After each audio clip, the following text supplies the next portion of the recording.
Hey everyone, welcome back. It was mostly politics and catching up in the Artemis news feed this week. In this video, I'll go over the latest NASA leadership to leave, with the new administration wanting to go in that proverbial different direction. There was a congressional hearing about whether Artemis is on the right track, and I'll go over a few takeaways from the two witnesses who testified. Neither of them were from NASA. But otherwise, the stuff released during the week happened earlier, like Artemis II Orion being moved for final hardware installs, or is happening a few days in the future, like the next Starship flight test. Let's go ahead and go through that, including a few SLS updates, and right at the end, Elon Musk hints at a Starship delay to 2026 that we thought was coming, kind of like the Artemis delays announced back in December. This week I'll start with the politics because they aren't far from mine these days. As we see a lot now, in the absence of a resolution, two opposing or conflicting things can be true at the same time. NASA has progressed far into stacking the Artemis II vehicle for launch, and the Critical Path Orion spacecraft is almost done with its final assembly. At the same time, there is the threat that the Trump administration and Elon Musk want to terminate some or all of Artemis in the coming days or weeks. During this past week, there was another change in NASA leadership and a public House of Representatives subcommittee hearing. Following NASA Associate Administrator Jim Free being let go last week, the head of the Exploration Systems Development Mission Directorate, Catherine Kerner, also resigned, after only a year in the position, succeeding Mr. Free at the beginning of 2024. At the time, then NASA Administrator Bill Nelson made those appointments in November 2023, just before Thanksgiving, there was no indication that they would be short-term caretaker appointments, and had the election gone differently, it's unlikely that either would have resigned after so little time in these positions. It's just a matter of time after NASA Administrator nominee Jared Isaacman's confirmation in the Senate before those positions are filled by Mr. Isaacman. The public event during the week was more visible, but provided less clarity about where the politics are going. The Space and Aeronautics Subcommittee of the House Science, Space, and Technology Committee held a hearing on Wednesday, February 26th. No NASA witnesses testified during the hearing, but Dr. Scott Pace and Mr. Dan Dumbacher testified, and the charter of the hearing was to get their perspective on, basically, whether Artemis is on the right track or not. There weren't any major surprises coming out of the hearing, especially given the lack of perspective from the executive branch. The biggest takeaway from the hearing was the repetition of the U.S. getting back to the moon before the Chinese Communist Party, or CCP as it was referred to in the hearing. That will be phrased differently depending on which of the political parties the members are in, but the minority opposition party, the Democrats, can say the quiet parts and the loud parts out loud. So Representative Lofgren could just state the question directly. SpaceX has contracts worth billions for developing human landing systems for the return of our astronauts to the moon. Mr. Musk keeps talking about heading straight to Mars. Beyond the obvious fact that this approach could serve his personal interests, I think it's bad policy, and I'd like to ask both of you, Mr. Dumbacher and Dr. Pace, you're both experts, so please, in your opinions, why are we going to the moon while keeping our sights on Mars, and what would it mean to abruptly change the long-standing moon to Mars approach? I will take it first and then turn it over to Dr. Pace. I think why we are going to the moon is to, as Scott has said, learn. It's also about making sure we are there and present for the long term to help establish the rules of the road, reap the economic benefits, and help retain the high ground. This is an important, we need to learn along the way, and we need to recognize that the global competition is occurring from the Earth to the moon and to the lunar surface. There is not a global competition yet for Mars, so we need to take the right thing at the right time. Moon first, then Mars. Thank you very much for that question. I would say, well, first of all, leadership in space today is different than Apollo. Apollo is about look what we can do by ourselves. Today it's about look what we do that gets other people to want to be with us. I would also submit that the idea of going directly to Mars actually was already tried. It was tried during the Obama administration when they abandoned the moon and said, well, let's go to Mars. Of course, I was very critical of this, not because I was critical of Mars, but because I was critical of a program that I thought was disconnected from geopolitical reality. Other countries really couldn't cooperate with us. And so when SPD-1 was after it was signed, I had the opportunity to be in Tokyo at a major space meeting, and the tenor of the room was completely different. People were like, oh, we can do the moon. What do you need? How can we help? What can be part of it? Yes, they're with us on the idea of Mars as the goal and build forward to that. But to do that separate from where other people are, I think left the U.S. in a worse geopolitical position. Not intentional, but it left us in a worse position as a result. So I think while people can have their personal interests in how to go about space exploration, I think the national interest is one which really enhances the position of the United States, and the sequential steps that the Congress has laid out are, in fact, in those national interests.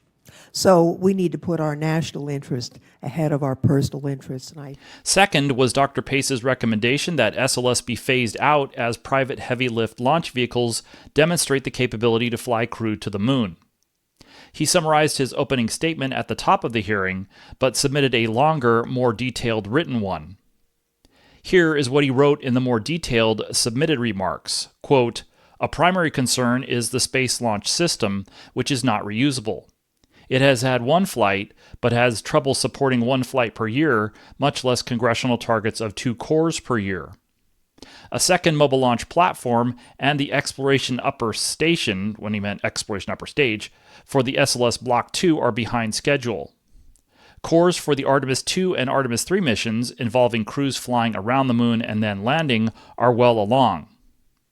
But it is time to consider alternatives for going from the Earth to the moon and returning. We need an off-ramp for reliance on the SLS." Unquote. He called for a capability that could fly multiple crew missions annually, which is higher than NASA's current goal of a single SLS launch every year. But eventual phase-out is different from cancellation today. In his written testimony and during the hearing, Dr. Pace said that the SLS units for Artemis II and III should be flown, and said, quote-unquote, "maybe 4," in this response to a question from Representative Herodopoulos, who is the chairman of the subcommittee. In your view, would any changes to the current Artemis mission architecture get us there faster, or are there more likely to be delays in our return to the moon? Okay, thank you. That's a great question. One of the things I said in my testimony is I think we need to have a sort of a more immediate campaign plan. The architecture itself, I think the idea of using public-private partnerships for going to low Earth orbit, landing on the moon, all of that, I think that is basically fine. The policy direction is fine. Where I was particularly pointing at is the need for more sustainable, more reusable systems for going from the Earth to the moon, which is why I talk about having an on-ramp, if you will, for alternative heavy lift options. The Artemis II and III cores are already under construction, being built. I wouldn't propose really changing that. I think trying to change that and do something else would produce more delays and would push us past 2030. But as I look beyond that, the next Artemis II and III missions, maybe 4, we should be thinking about other alternatives we can have to have that sustainable presence. So the first is, can we get back to the moon, faster? Tons of things to do to work on that, as Dr. Dumbacher says. And then the question is, be able to sustain that and be there over time. That's going to require, I think, changes in what we do and bringing on new capabilities that we do not currently have. As noted, those Artemis II and III SLS vehicles could still enable a crewed lunar landing by the end of the decade. Starship is needed to get from the Gateway orbit down to the lunar surface and back, but Orion is currently the only crew-rated lunar spacecraft, and SLS is the only launch vehicle integrated with Orion.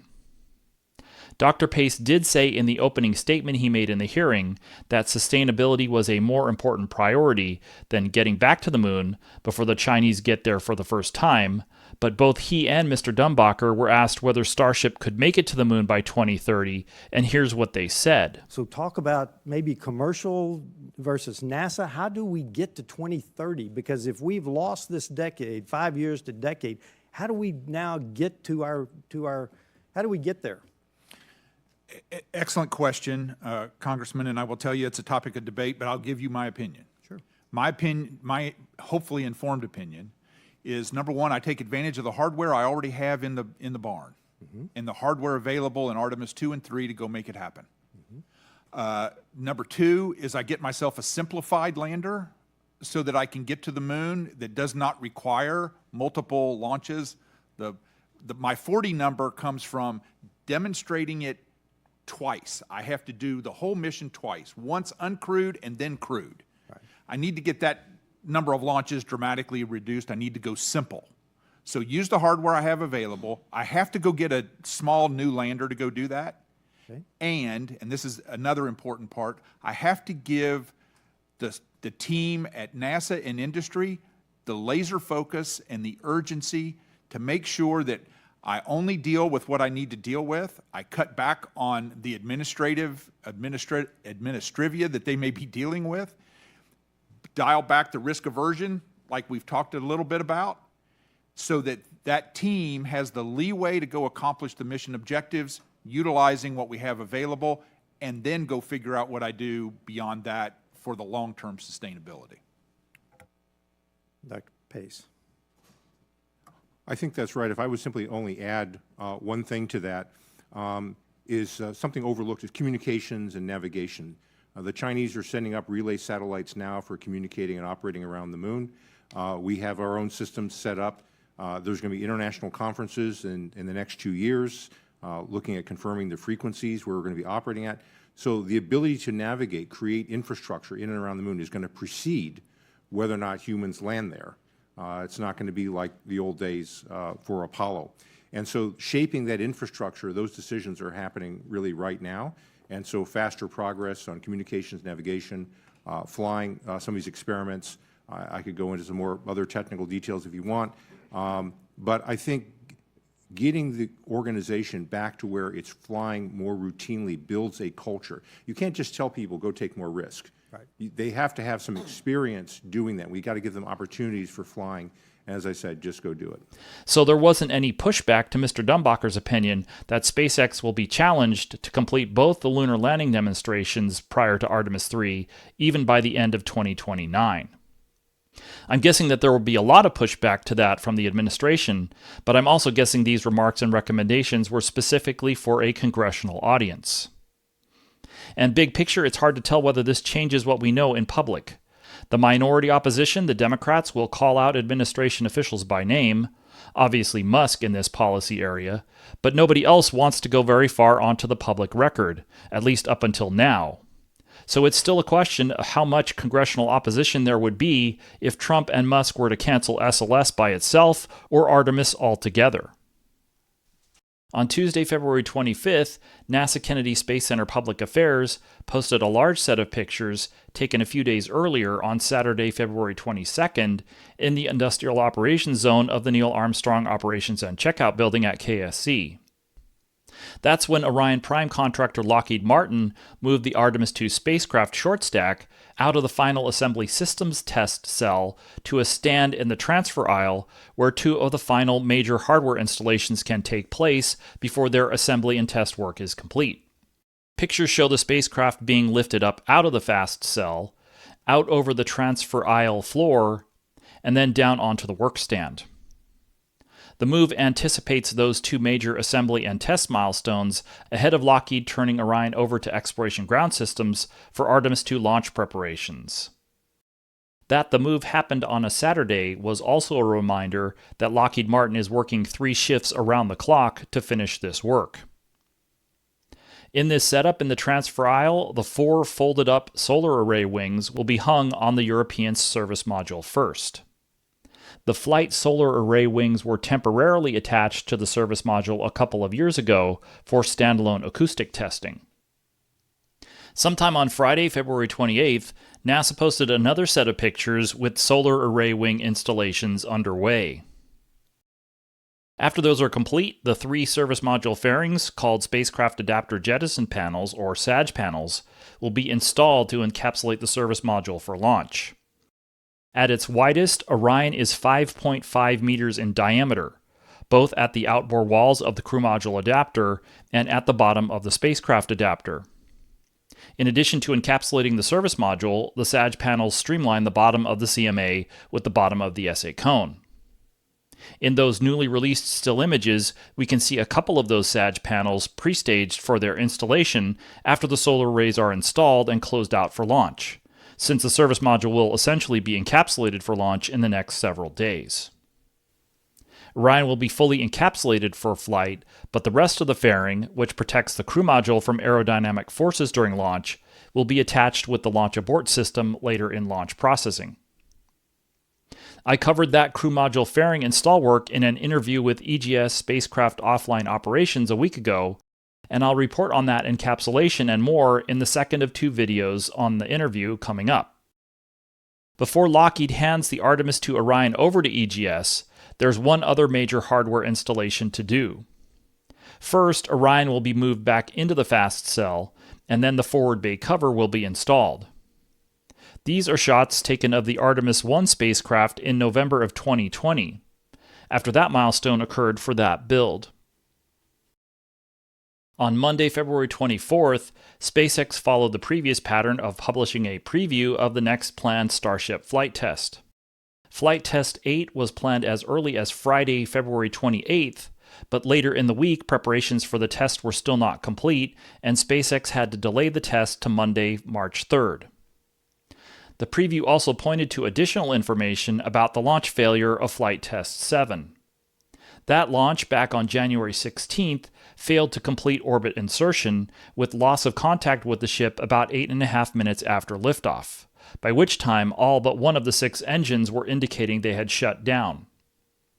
As seen from multiple observers around the downrange track, the ship exploded from command by the flight termination system.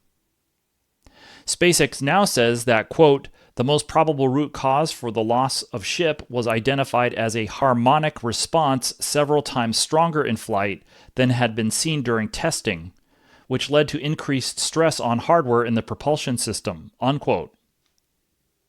These prototype flight tests are uncrewed, so the ship in particular was expected to be lost at the end of the test. However, the failure meant that the test ended after only 8 minutes or so, and left all the other test objectives unperformed. Those will now be performed on Flight Test 8. The test objectives will largely be the same as planned for Flight Test 7. The preview again notes that the same suborbital Earth once-around trajectory will be flown, and that another in-space Raptor restart demonstration is planned. On Thursday, February 27th, the Federal Aviation Administration published the latest revision to the Starship launch license, which included for the first time definitions for orbital flights and re-entry from Earth orbit. The prime objectives of the test remain focused on development of rapid reusability of the system, and the soonest the first orbital flight test could occur is now the 9th flight test. As is normal, the launch manifest for Starship development in 2025 remains undefined in public. If this flight is able to execute all the test demonstrations planned, including another Super Heavy booster catch and recovery, which was successful in Flight Test 7, then maybe we will see an orbital attempt somewhere around the beginning of the spring or the beginning of the second quarter of the year. Late in the afternoon on Friday the 28th, Musk posted on his social media platform that, quote, orbital refilling probably happens next year, unquote. That's fairly vague, but it's another indication that delays in preparations to begin the Starship flight test campaign before the first flight test 2 years ago, and then continuing delays during the 2 years and probably 8 flight tests conducted, have pushed in-flight, on-orbit propellant transfer technology prototyping into 2026. That technology is a critical element to Artemis lunar landings, with SpaceX already contracted for Artemis 3 and 4, and then would be in line to win awards for lunar landings after that. Musk is overseeing deep cuts in the federal government, and he may decide that the government should not continue Artemis. Congress could have some say in that, as I noted earlier, assuming they want to speak up. But Musk stated very recently that starships would be headed to Mars in the next optimal planetary window, which would be later in 2026. On-orbit cryogenic fuel storage and management will be necessary for Starship to go anywhere beyond low Earth orbit, including Mars. Starship will survive the decade, so even if Artemis doesn't, we will see whether SpaceX can get that prop transfer technology ready in less than 2 years for that next Mars transfer window. If the current Artemis plans were to survive, then this is additional evidence that all the programs that are a part of Artemis 3 are late for different reasons. In other news and notes, The previous week, NASA published an undated shot of the Gateway power and propulsion element taken by prime contractor Maxar. This past week, we got more context about that image, and a second still image was also published, providing what I'd call a better view of the overall assembly status of the spacecraft. Both pictures were said to be taken in early December, so they are now about 3 months old. NASA also published a video that included short cuts of more footage of the PPE in assembly, which provided some additional perspective. At the end of the week, I also got a few status updates from Boeing on some of the different core stage and exploration upper stage hardware builds they are working on, particularly at the Machute Assembly Facility in New Orleans. I am checking to see if there is any recent NASA imagery or footage I can use to illustrate and contextualize this, but that will have to wait until a subsequent video. The short update is that spray-on foam insulation sprays are in work on the Core Stage 3 liquid hydrogen tank, with that estimated to be complete sometime in the spring. For exploration upper stage that is pointed at Artemis IV, there were a few updates on welding of structural test article elements. Welding of the two-piece EUS liquid oxygen tank at Marshall Space Flight Center has started. The second of 2 welds of the EUS liquid hydrogen tank aft dome is in progress, and welding of the EUS LH2 tank forward dome gore body is also in progress. In addition, as seen in recent online pictures, the EUS STA aft adapter welding was in progress, with the L-rings being welded to that barrel. Once that is complete, it will allow further assembly of the mid-body, which structurally connects the 2 propellant tanks. Completion of that aft adapter welding will also allow the Core Stage 4 LH2 tank welding to begin.